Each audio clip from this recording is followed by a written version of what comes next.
Spanning the nerd world and feeding your fandom. It's time for the Down and Nerdy podcast. Here's your host, James Witham.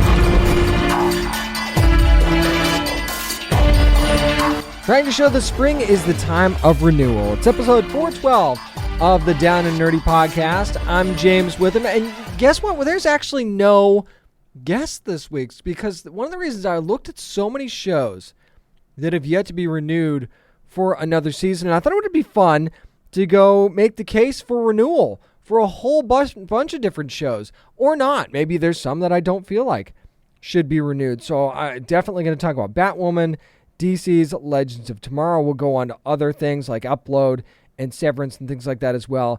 And I'll either make my case that they should be renewed or not. But there are also shows that are and movies that are out now that I want to talk about. I'm going to give my review of the Moon Knight premiere now that that's debuted on Disney+.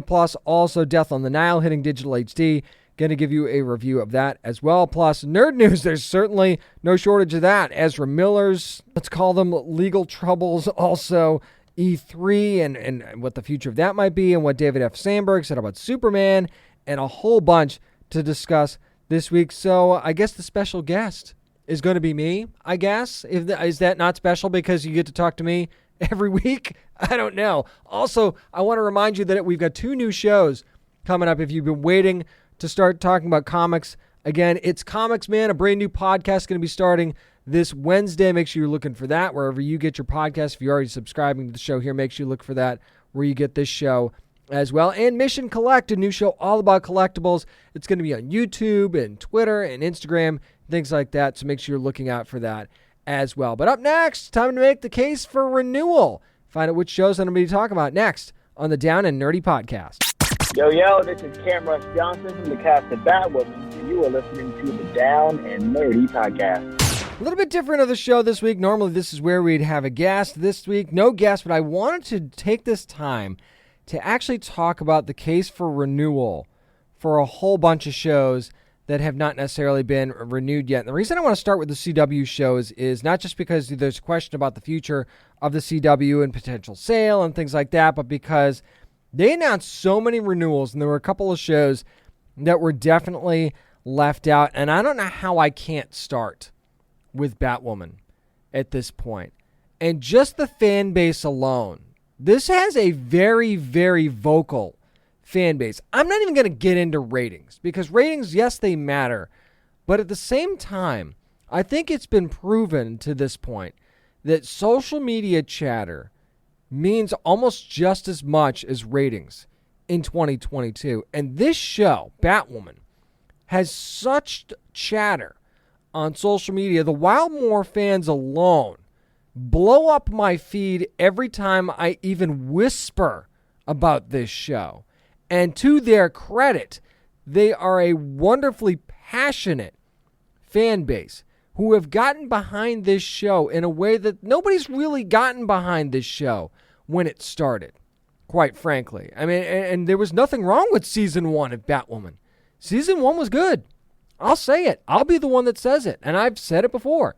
Season 1 was good. But how the show has evolved into what it is across a lot of different avenues, there's something to be said for that, because the introduction of Ryan Wilder was a huge risk for people who always saw Kate Kane as Batwoman. But the way that they've been able to, Caroline Dries Company, have been able to evolve this show, and finally in season 3, let this be Ryan Wilder's show. Finally, let that happen fully.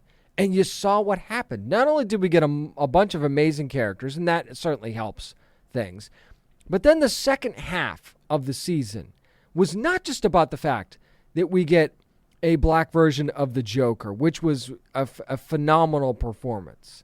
Not only do we get that, but not only do we get Wildmore finally, the thing that fans have been clamoring for what seems like at least halfway through season 2, right? It seems like fans have been waiting for that. But we finally get this being, like I said, Ryan Wilder's show, and we get that family aspect. You made it personal about Ryan. Not that it wasn't before, but it really was this season. and the connection to Kate wasn't there. And yet this story not just moved on, but became just this completely other it almost became a different show in a certain manner of speaking, for the better. And it was almost hard to imagine that before season 2 started. But that not only is a testament to the fans of the show, but to the cast as well. And not just Javicia Leslie, not just Megan Tandy, but Cameron Johnson and Nicole Kang. And the list goes on and on. These characters that have grown so much. And let's shout out, by the way, I don't want to just push past this. In that Cameron Johnson story in season 3 of Batwoman, with the AI of his dad and becoming Batwing and the emotional trauma that came with that, and then the fact that he was able to overcome that and start to become a hero and things like that. That was also a story that almost gets overlooked because of all the Wildmore fandom. It almost gets overlooked how that story evolved as well. And I remember when I talked to Javicia Leslie about how important this show was, and she just kept talking about, and I'm going to paraphrase, about, how this show just keeps breaking down walls. How we get the first Asian Poison Ivy. We get the first Black Joker. We get all of these things, and you get this show, as far as representation goes, not just gets it right, but does it in a way that feels so natural and so organic that it's not raising its hand and saying, oh, look at us, we're doing this. It just does it because that's what should be natural in the first place. And there's something refreshing about that. So to now not continue the show would be wild. But I will give you a couple of reasons to be optimistic because, and again, when I record this, there's been no report of this show being renewed. That's going to go for any show that I talk about in this segment. But here's a couple reasons why you should be optimistic. First of all, the Batwoman comic that finally is going to bring Ryan Wilder into the world of comics, the Earth Prime Batwoman, and it's going to be a 6-issue series. But at the same time, I don't think you do that if you're just going to flush this character and move on. If you're just going to see this show get canceled. I don't know why. And again, I know comics are done, so far in advance, and it's not like they could know what the ratings would be like, blah, blah, blah, blah. Maybe they expected better. Let's not get into that. Let's just say that you could also have put the brakes on this if you were Warner Brothers and DC Comics. You could have not done this because you knew, this show's not going to be around, so we might as well just put the brakes on this because it doesn't really matter. Well, they didn't do that because this comic is coming out on Wednesday. So it's happening, and I don't know why you wouldn't stop it if you thought that this character in the show was just going to go away. The other thing is that Warner Brothers tends to have a history of getting shows saved that have a very, very vocal fan base on social media. Look at Lucifer, for example, saved by Netflix. Look at Manifest, also saved by Netflix. Now, I'm not trying to tell you that if Batwoman got canceled, it would just automatically be saved by Netflix. That's not what I'm saying. What I'm saying is that once Warner Brothers realizes that they have a show that has a very vocal fan base on social media, they will make a bigger effort to save the show. I have no inside knowledge about this. I'm just telling you what my eyes see and have seen over the years. Is that Warner Brothers will go to bat more so for shows that have a lot of chatter on social media. And does that mean it could go to Netflix? Sure. Does that mean it could go to HBO Max? Sure. Does that mean it could go to any number of other places that Warner Brothers has a platform to put a show on? Sure. But Batwoman should not go anywhere. That's my point. These shows deserve better. This cast deserves better. That writer's room who's worked their asses off for 3 seasons deserves better, and they deserve to continue this story. As far as DC's Legends of Tomorrow is concerned, again, that's another show that has not been renewed yet. They just introduced Booster Gold. They just, had their, another, time-traveled adventure, and things got messed up, and you had the whole Bullet Blondes aspect, and they went through history trying to fix this time machine with with an alternate version of Matt Ryan's character. You've got Davies there, and it's not like this show hasn't evolved its characters as well. And it looks like for this upcoming season, it would almost be like a Jailbreak type storyline or something along those lines. And I'm not saying that this show isn't interesting and isn't fun, because it is. And maybe that's the reason to keep it going. Maybe the reason to keep Legends of Tomorrow going is it's the one superhero series that seems like it just does what it does. And I've said this about the show 1,000 times. It is what it is unapologetically.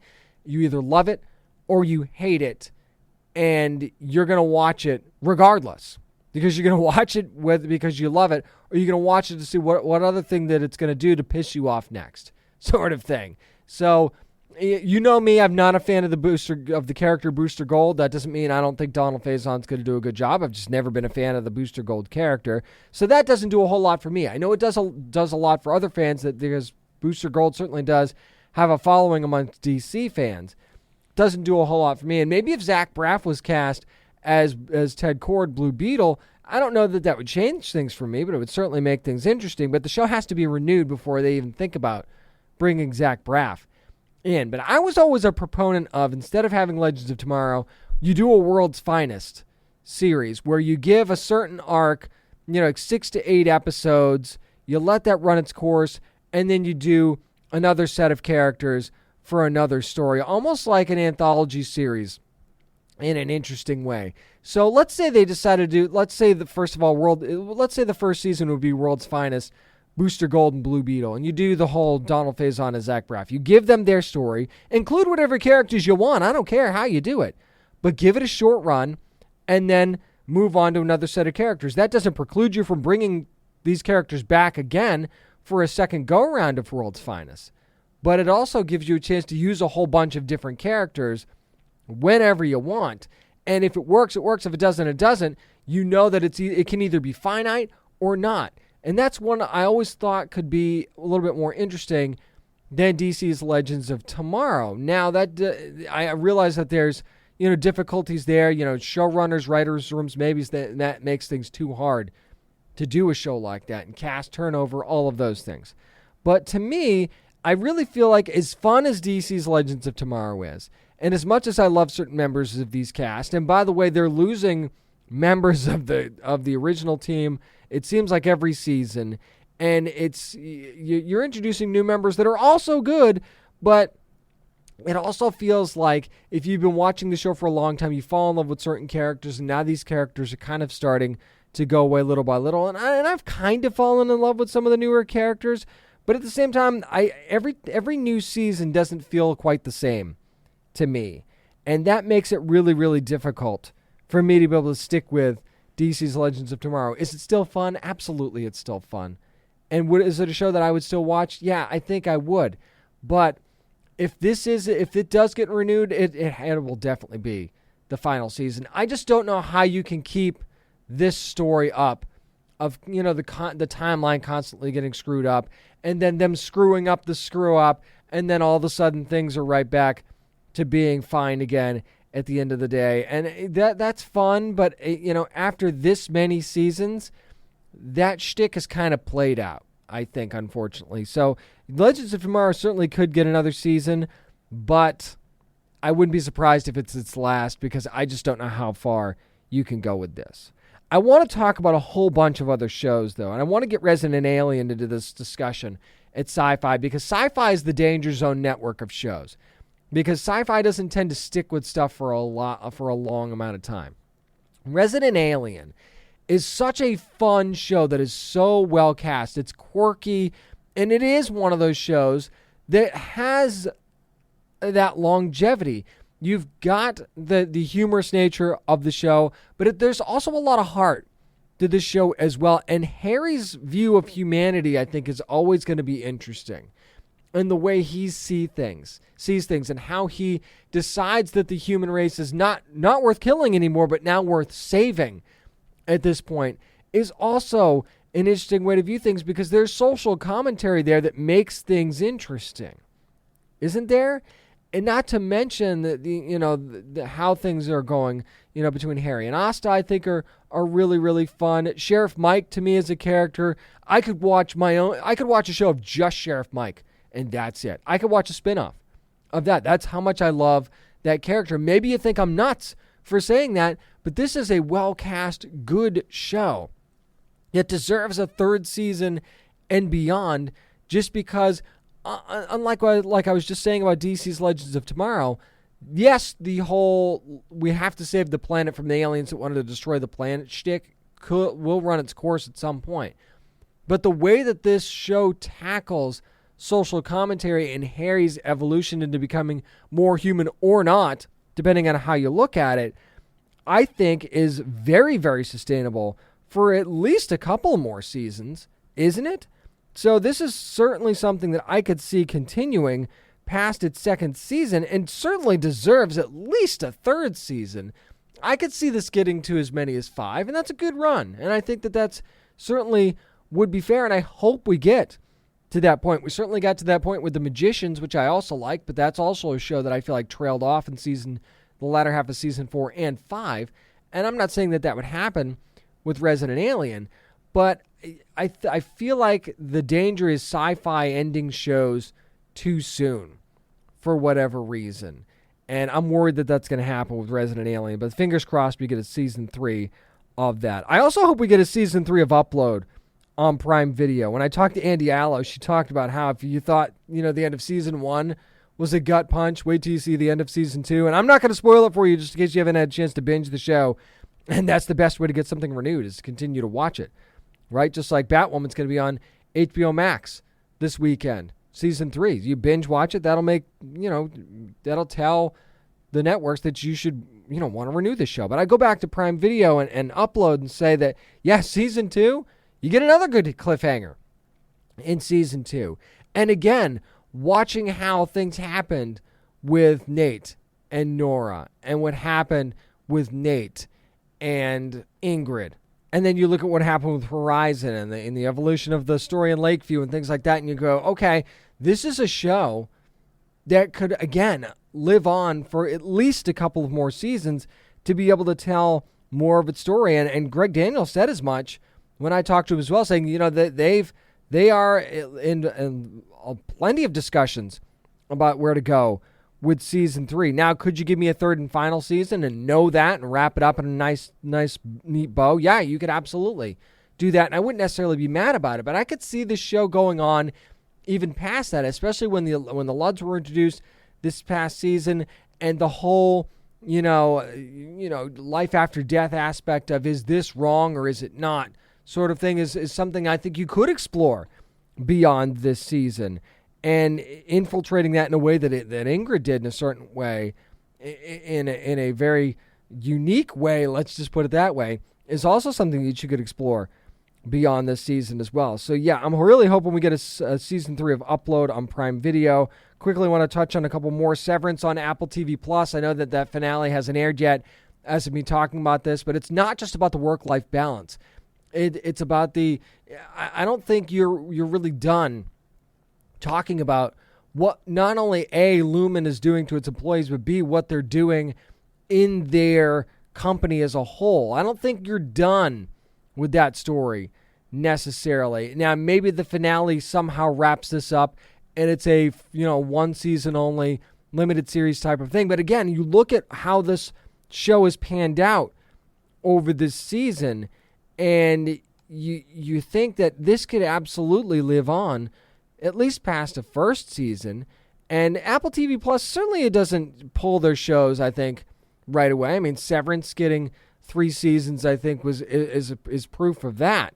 But, Servant getting 3 seasons is certainly proof of that. I'd love to see Severance get 3 seasons or maybe even more. But again, you have to find a way to sustain the story. Maybe this is one that doesn't necessarily have the ability to sustain itself into like a 5-season type of situation. But I certainly think we could live beyond season 1 to kind of see where this story goes. I would say the same thing about Raised by Wolves on HBO Max, because they really found a way to ramp up the level of sci-fi and introduce a whole different world in a second season. So you go, okay, well, if you were able to introduce this world in season 2, imagine how far now you could stretch into season 3. And again, it's the, mother and father, are they becoming too human sort of thing. Then you introduce grandmother into the mix. And again, all of the socio-political aspects of this story and just bringing these communities into things and creating a whole new dynamic beyond the religious aspects of the first season. Now you're taking all the stuff that was good about the first season, bringing it into season 2, and then broadening it by introducing these communities into things. And oh, by the way, ramping up the sci-fi aspect with the artifacts and things like that, and then watching these kids grow into what they want to be socially and religiously as well was also super, super interesting about this second season. So I think making this show live on for at least a third season to see how you can, again, broaden that even more and expand the story. And I'm really trying not to do spoilers here, just in case you haven't had a chance to watch these shows. This is another one that I really think has a chance to live on further. And again, to me, this is peak sci-fi for a lot of different reasons, and is shown in 2 seasons how a science fiction series can be not just visually striking, but super, super interesting as well, in a way that makes you want to talk about it after each episode is over. And Raised by Wolves, to me, did that in spades, so I really hope they get a chance to continue to tell that story. And that's my list so far. If you've got any more on your list, you make sure you tweet me at DownandNerdy757 and make your case for the show that you'd like to see renewed as well. But let's talk about a show that has just premiered on Disney Plus. Up next, I'm going to talk about Moon Knight, the first episode with spoilers. We'll do that next. I'm James Witham, and this is the Down and Nerdy Podcast. Hi, I'm Simone Missick from Marvel's Luke Cage, and you're listening to the Down and Nerdy Podcast. Time for a new phase of the moon. Marvel's Moon Knight has premiered on Disney Plus, of course, starring Oscar Isaac and many others. It was a couple days ago, so I think I'll drop a few spoilers in this review, if you don't mind. So if you haven't watched it yet, this is your fair warning. And yes, this does follow the character that seems to be kind of a fan favorite in Moon Knight, and you get a lot of Stephen Grant in this first episode. And they really lay the foundation for, yes, he's kind of a screw-up, it seems like. He seems to be suffering from some sort of what he thinks is like a sleep disorder. Turns out it's actually dissociative identity disorder. And by the way, he has the powers of an Egyptian moon god. But again, in this first episode, he doesn't really know it. That's not really a big spoiler because, that's in the episode, that's in the description of the show. You kind of know where this is headed. And you should know the name Mark Spector by now. That certainly shouldn't be a spoiler either. But what you get is they lay the groundwork for how different the two personalities of Stephen Grant, Stephen with a V, by the way, is from Mark Spector. They really, really lay that groundwork well. And it's funny because you've got Oscar Isaac playing these two roles. When I was at the press conference for Moon Knight, Oscar Isaac was talking about how he hired his brother to actually rehearse scenes with him so he could actually rehearse with himself. I mean, who better to rehearse with as yourself than your brother, who also happens to be a pretty darn good actor in his own right. So, I mean, that's a really smart move on Oscar Isaac's part. But you see Stephen Grant, he's like chaining himself to his bed because he's like, hey, I fall asleep in one place, I wake up in another, I'm exhausted, I have no idea how I got there, and this whole thing is really, really strange. And, he tries to stay in touch with his mom, he never seems to get through to her.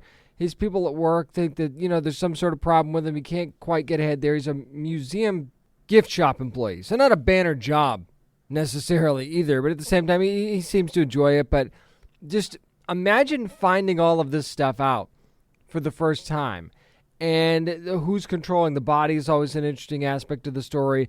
We also get to meet Ethan Hawke's character a little bit in this first episode, in Arthur Harrow. And I have to say, Ethan Hawke, when I was at this press conference, Ethan Hawke is really into this show. You could tell that he was hesitant to take a role in a Marvel series, and then you could just tell how into it he is, and he credits director Mohamed Diab for that, and his enthusiasm, the way he gets into the details and really tells the story of a hero with a personality disorder and with mental illness and mental disease. And that's something that really, really brought him to the project as well. And he's really got a lot of opinions on all of the characters on the show, which I think is really, really good, that he's just that into it. And it really shows in his performance. And man, is he a creepy villain. He is just a creepy, uneasy dude to be around. That's an understatement. But again, it's very Stephen Grant heavy, and watching him start to sort of find everything out and sort of start to, kind of lose his mind a little bit. But we really get more in the second and third episodes. Things start to pick up from there. I got to see some of it a little bit early, so things really start to pick up in episode 2 and beyond. But a lot of groundwork that's getting laid here in this first episode. But I gotta say, this show was really refreshing to me because everything's so connected in the MCU, and I know that can be a very good thing.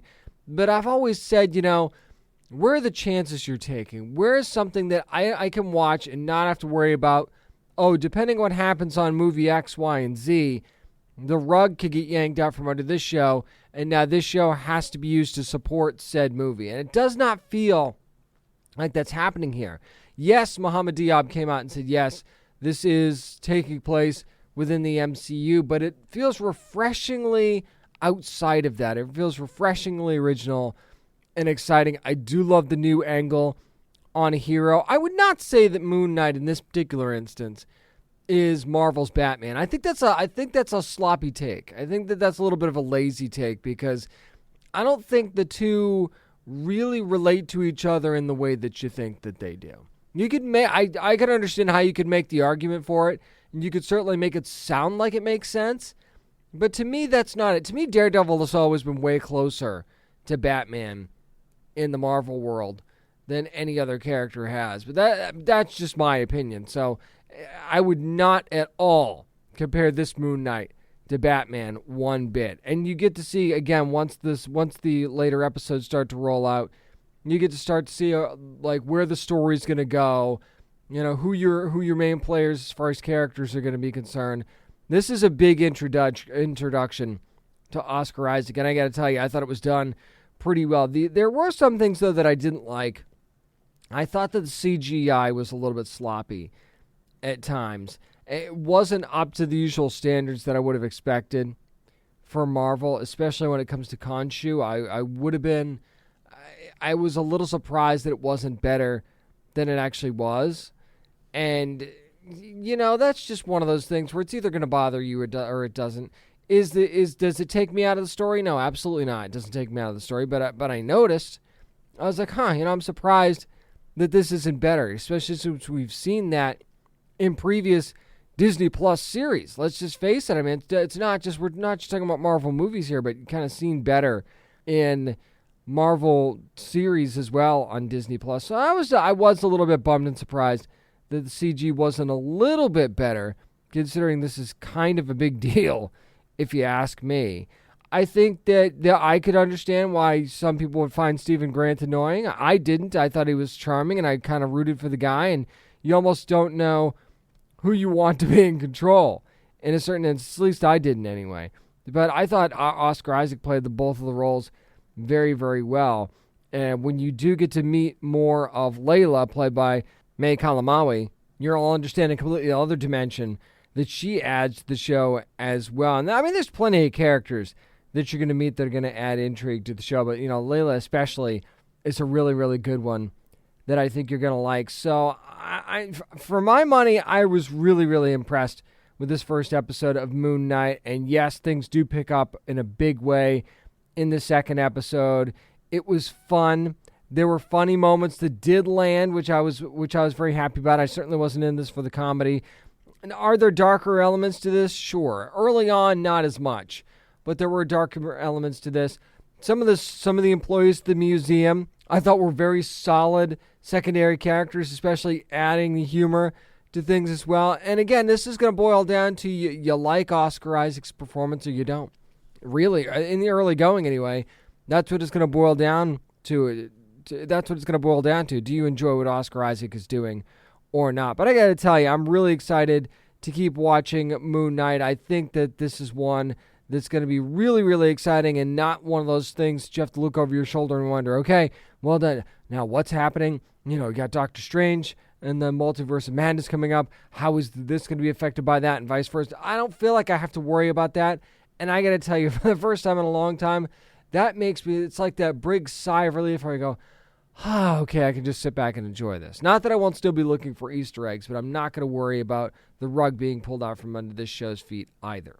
That's going to do it for my spoiler-filled-ish review of the Moon Knight series premiere on Disney+.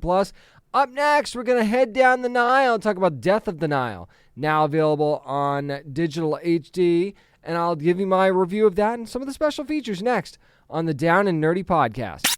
Hi, this is writer Mark Miller, and you're listening to the Down and Nerdy Podcast.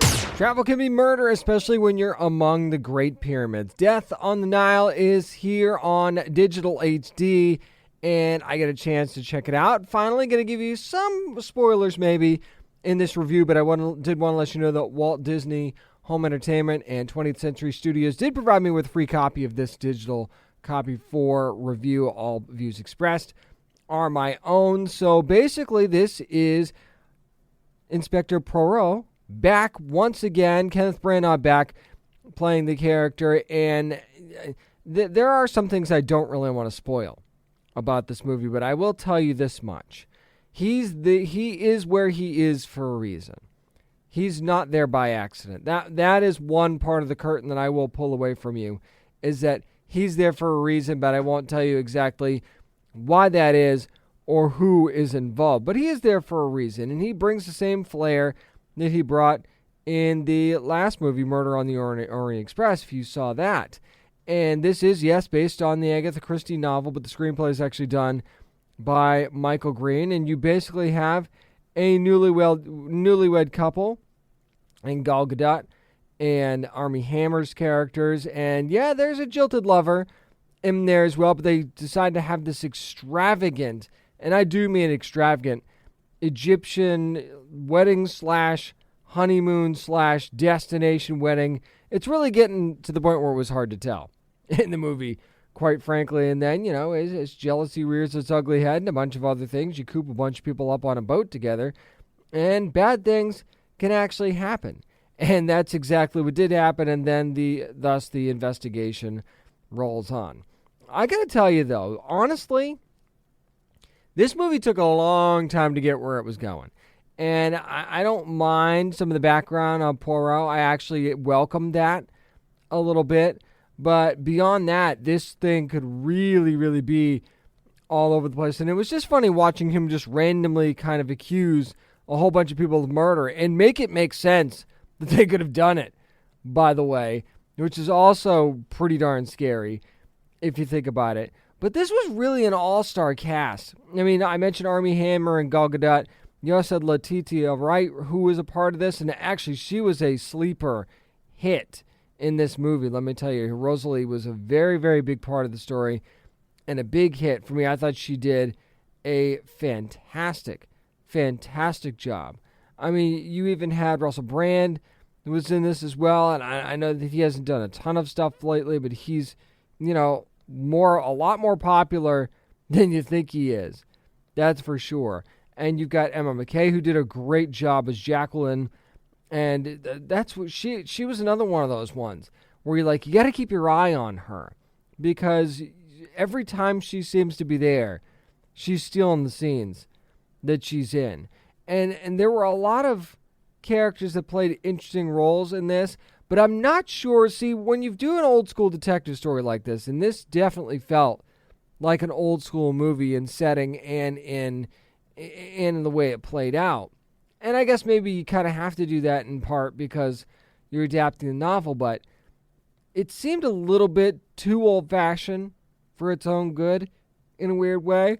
But at the same time, I get that you couldn't modernize this too much, because then a story like this wouldn't make a whole lot of sense, and an inspector like Poirot wouldn't make a whole lot of sense to exist in that time period either. Plus, he's a little bit older, too. He's a little bit long in the tooth there as well. So, but again, it just seemed like it took a while to get its legs under it. And then once it did, it got a little goofy at times, honestly. And it was one of those things where you want to be in this and want to solve the murder yourself, right? You want to try and figure out who did it. As long as they don't show you who did it, which they do in movies like this sometimes.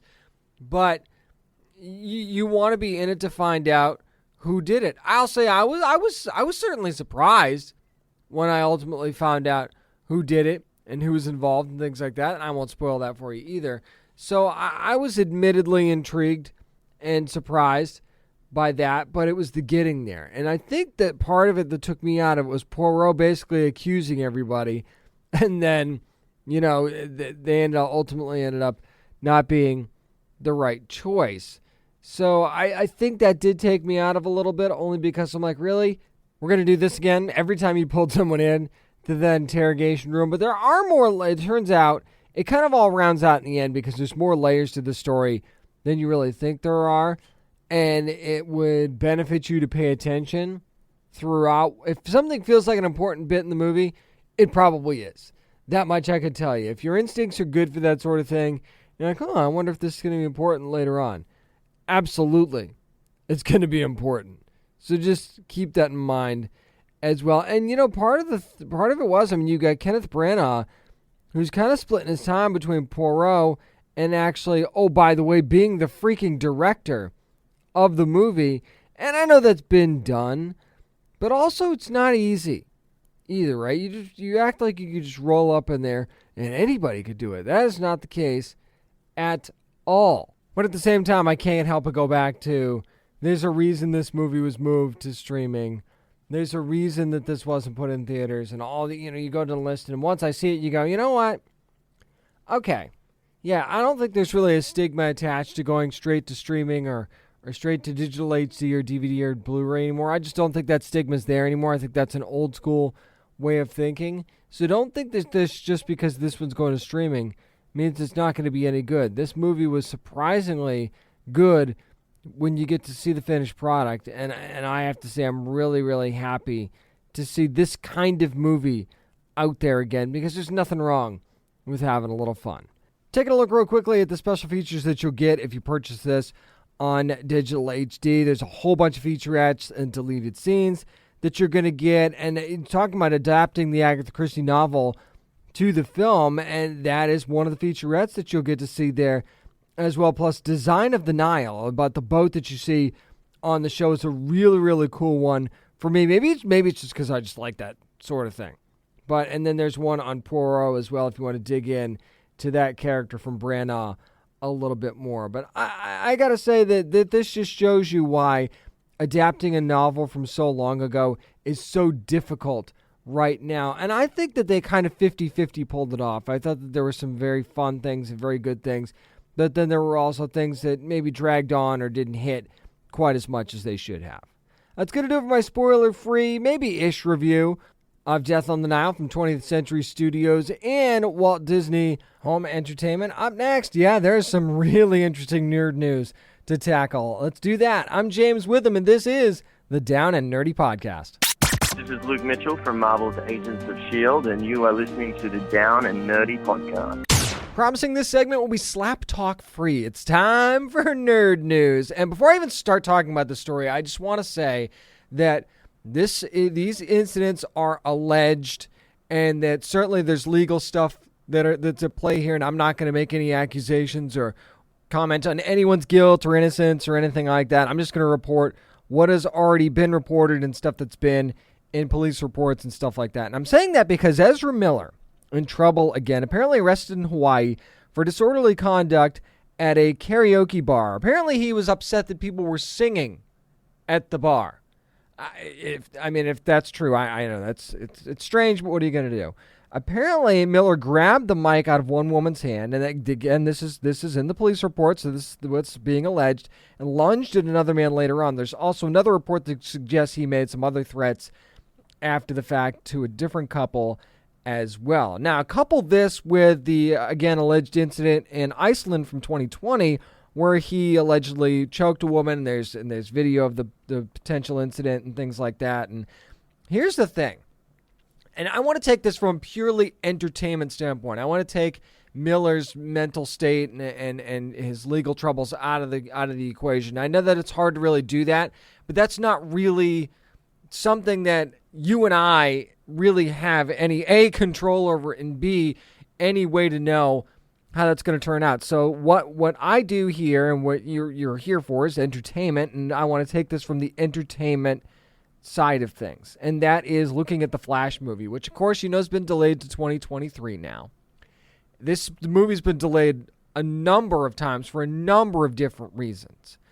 And now, will this again be forgotten before this Flash movie is released? And we're done. I mean, the production's wrapped. Of course, there's still post-production stuff to do and everything like that, but production has wrapped on this movie. It is finally done, and it will be released at some point. So there's no getting out of this.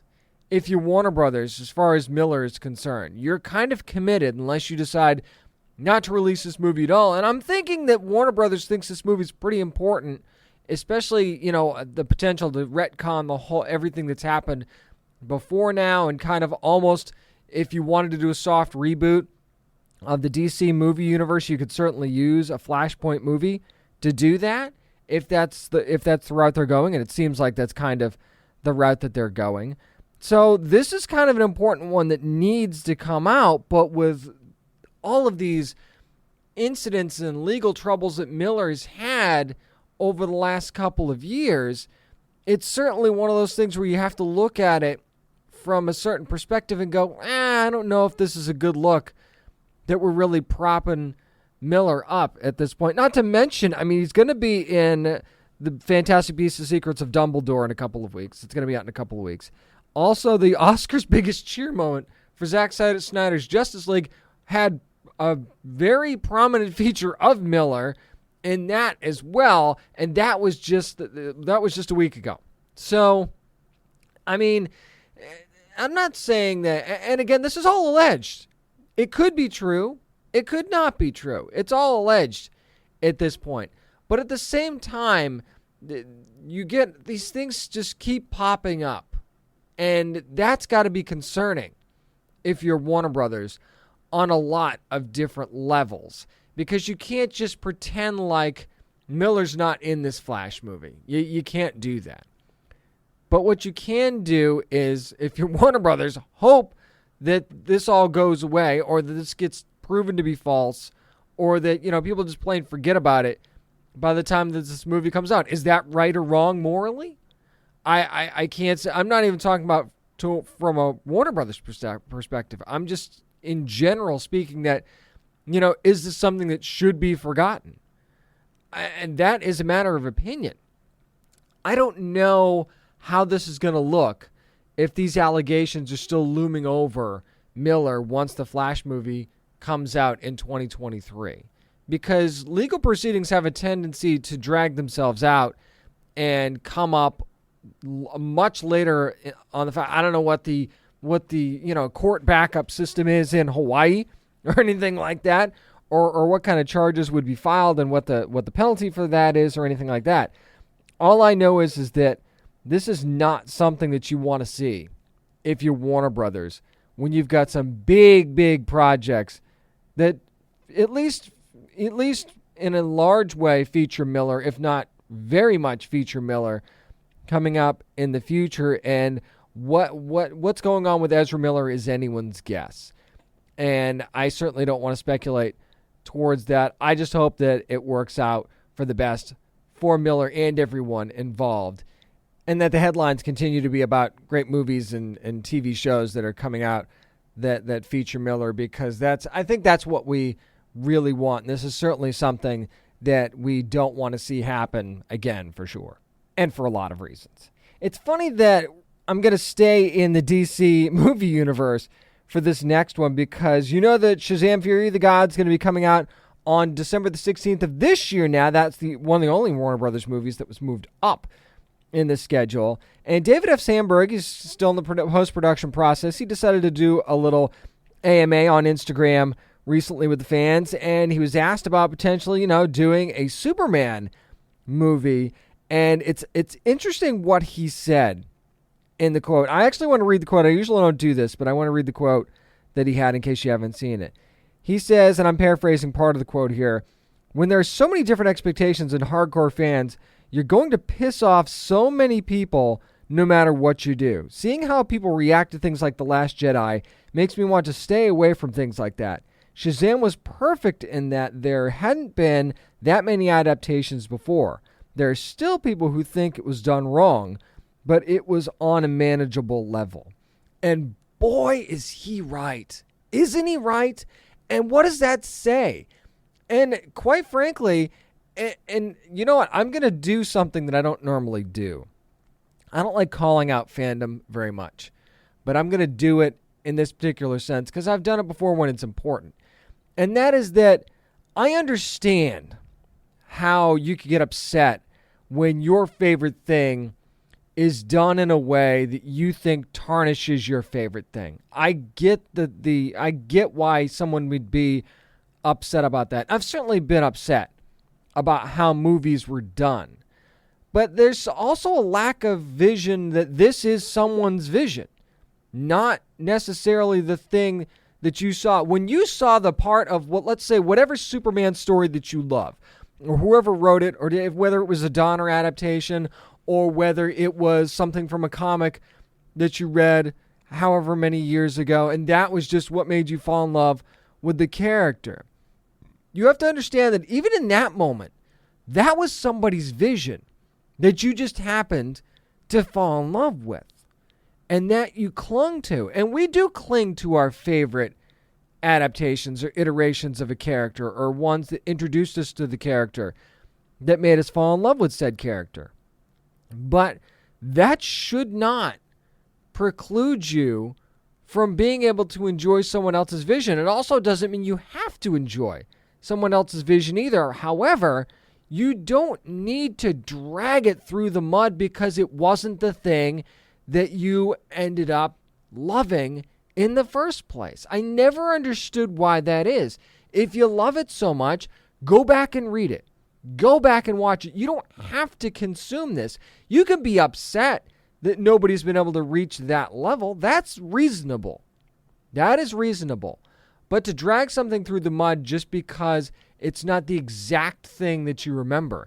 You've already had that thing. Do you want to just continue getting that thing? Because if you do, we're never going to get anywhere.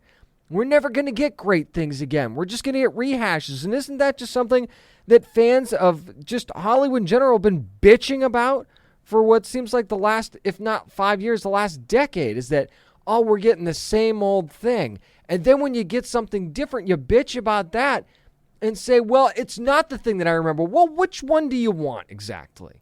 Especially when it comes to comic book adaptations. And especially when it comes to Superman. You might not have liked what Zack Snyder did, and I liked plenty of what he did with Superman, and there's plenty that I didn't like about what he did with Superman, but that was his vision, and at least it was a different one. I gotta give him credit for that. It was a different vision, and someday somebody else is going to come along and again bring us a different vision. Just like Superman and Lois is another really good example. It seems like a lot of fans love that show, and again, that is a different vision. And when I watch Superman and Lois, my mind thinks back to the Peter J. Tomasi run early, not too long ago, of Superman, where he had Superman and Lois as a dad, and you had Clark being a dad to his son John and things like that, and you saw that different side of him. And that show seems like that to me. So that's what I think of. And I think it's not exactly that, but it's close enough to that. So I enjoyed the Tomasi run, and this is close to that. So maybe that's one of the reasons why I enjoy Superman and Lois as much as I do. But that doesn't mean I can't enjoy Superman stuff that's not the Tomasi run. And the Tomasi run's not the only Superman that I've ever loved either, by the way. That's just a more recent example of one that I can think of. But just because it's not that thing, again, that you loved and what made you fall in love with the character doesn't mean that you shouldn't be able to enjoy it. And if you've got filmmakers that people clearly seem to like David F. Sandberg and what he's done with Shazam, not wanting to make these movies, You're getting the greatest visionaries and the most creative minds that don't even want to touch this because they're worried about how a certain, and I'll call it small section of fandom, will react to this because they are allowed and they are all over social media. So that is something that should be talked about too, is that now what we're getting is the next tier of filmmaker making these movies potentially because the top tier want nothing to do with it. Or the I should say, not necessarily the top tier, but let's say the top tier and the up and coming tier want nothing to do with it because of the huge risk that is involved there. So that, I think, was a very, very telling statement. And yeah, I don't envy the next person that does Superman. That's for sure. But whoever they are, I hope they do a fantastic job because I'd love to see a great Supes movie again. Here's something we may never see again, and that is E3. Yes, the Video Game Expo has once again been canceled this year. I'm not going to read just statements. I'm not even going to tell you why. You might already know why. But here's the thing. There's no excuses this year as far as I'm concerned. And I am certainly not going to get in to the pandemic. Again, we're not having that conversation. And I'm not going to tell you right or wrong how you feel about the current state of things and whether or not there should be conventions of this size and all this other. I'm not going to get into that because that's not the point. The point is that there are other large conventions, whether they should be or not, that are going on now. And E3 is not any larger or smaller than some of the conventions that are going to be coming up. So there's really no excuse to cancel this as far as I'm concerned. Absolutely none whatsoever. And I get there's certain mandates are different in certain areas. Okay, I get all of that. I really do. But at the same time, everybody else is coming back and you're not, kind of thing, I guess is where I'm going with this. And I don't think that this should be a surprise, only because it seems like when Sony pulled out of E3 years ago, and this was pre-pandemic, to me, that felt to me like the beginning of the end. And the fact that we're seeing the same trailers over and over and over at E3 for games that just either keep getting delayed or aren't coming out, or you debut them too soon and you know they're not going to be out for a couple of years, so you're going to end up right back at E3 with these trailers anyway. I feel like Sony leaving was the beginning of the end, and Sony realized we can do our own thing and be just as successful at this. And especially with video game coverage, everything is so, Twitch-based and YouTube and things like that. There are so many ways to get the word out about games that people will consume at home that having a convention like this is almost not necessary anymore. And that's sad to say, but it's also true. That doesn't mean that video games don't have a place in the convention world. I think PAX does a great job with their stuff, and Game Expo and stuff like that does a great job. But at the same time, E3 has very much lost its shine from what it was several years ago. And maybe part of the blame here is the fact that these newer consoles that these games are coming out on are still very few and far between. It's really hard to find these newer consoles. So you're going to show gameplay footage for a console that most people can't even get in the first place. It's terrible that retailers have to put out like special statements like, hey, we've got a special restock on PS5s, come get them, and they're gone within 24 to 48 hours. And then you got to wait for the next wave that could be months away. And there are reasons for that I won't get into, and why consoles are hard to find and all that stuff. This isn't Bloomberg. We're not going to talk about that. All I'm saying is that there's maybe a reason why E3 doesn't need to exist anymore. And if you can't come back this year, when can you come back? I guess is my beef. If you really can't at least give it a go this year, then I don't know how you ever come back. I think this could be goodbye to E3. And will it be missed? In a certain respect, I think it'll be missed. But at the same time, is this going to stop the world of video games from churning and being able to introduce new games and gameplay footage and trailers and all that stuff? Absolutely not. And there can be just as much fanfare for these games without E3. and everything that comes with that. So, yeah, I think that I think this might be the final blow for E3, and we'll see if I'm wrong. Part of me kind of hopes I am, because I never got a chance to go to E3, and that was certainly one on the list. But I just don't see how you could come back at this point next year. Shows that are here's a show that is coming back for a fourth season really quickly. Snowpiercer coming back for a fourth season on TNT. The release date, of course, not coming up yet. I'm not going to do a ton of spoilers on this, but I will say that there is a new showrunner and a couple of new cast members that are going to be coming to the show. And Paul, and I'm going to have a really, really tough time saying this name. Zbyszewski? I'm going to go with that. Paul Zbyszewski has been named the new showrunner for this upcoming fourth season. Now he's worked on Lost before and Agents of S.H.I.E.L.D. And why that's interesting is that Phil Coulson himself, Clark Gregg, is going to be joining the cast coming up for season 4. Also, Tony Award winner Michael Aronov going to be joining the series as well. And one of the reasons I think this is interesting is because it just feels like a good time for a fresh start, in a certain manner of speaking, for Snowpiercer, doesn't it? And their Twitter feed was really full of spoilers right after that finale for season 3, wasn't it? And here it is. I'll just say it because they said it. You know, they found New Eden, Mr. Wilford out of power,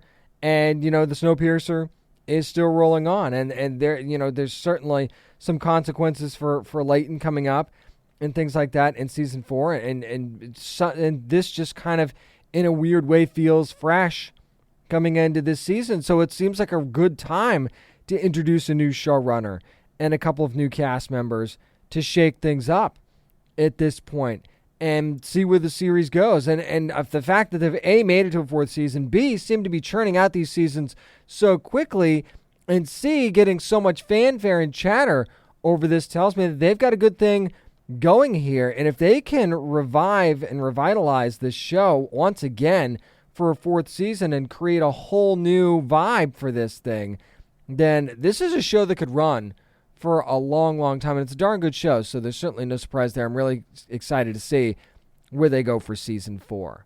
That's going to do it for this week's edition of the Down and Nerdy podcast. I want to remind you that 2 brand new shows that I'm going to be hosting are going to be starting, one next week, one the following week. It's Comics Man is going to be the podcast that's going to be all about comics. Yes, going to be talking about comics. Again, if you've been waiting for that, if you've been craving it, the new show going to be coming out on Wednesday of this coming week. Make sure you find a place to subscribe. The same place you subscribe here, whether it be Apple Podcasts or Spotify, wherever you listen to your podcast. If you're subscribing to the Down and Nerdy podcast there, subscribe to It's Comics Man as well. First episode going to be dropping on April the 6th. And then Mission Collect, my show all about collectibles, going to be dropping a few days after that. In the following week, there's going to be unboxing videos. I'm going to be talking about some news that's in the collectibles world, reacting to reveals and things like that. And that's going to be on YouTube and on social media, so you can follow at It's Comics Man on Twitter and Instagram, and at Mission Collect on Twitter and Instagram as well. Make sure you're following this show too. This is where it all started. At Down and Nerdy 757 on Twitter and Instagram, and at Down and Nerdy on Facebook. And subscribe, yes, wherever you get your podcasts. And remember, you never have to apologize for being a nerd, so let your fan flag fly and be good to your fellow nerds.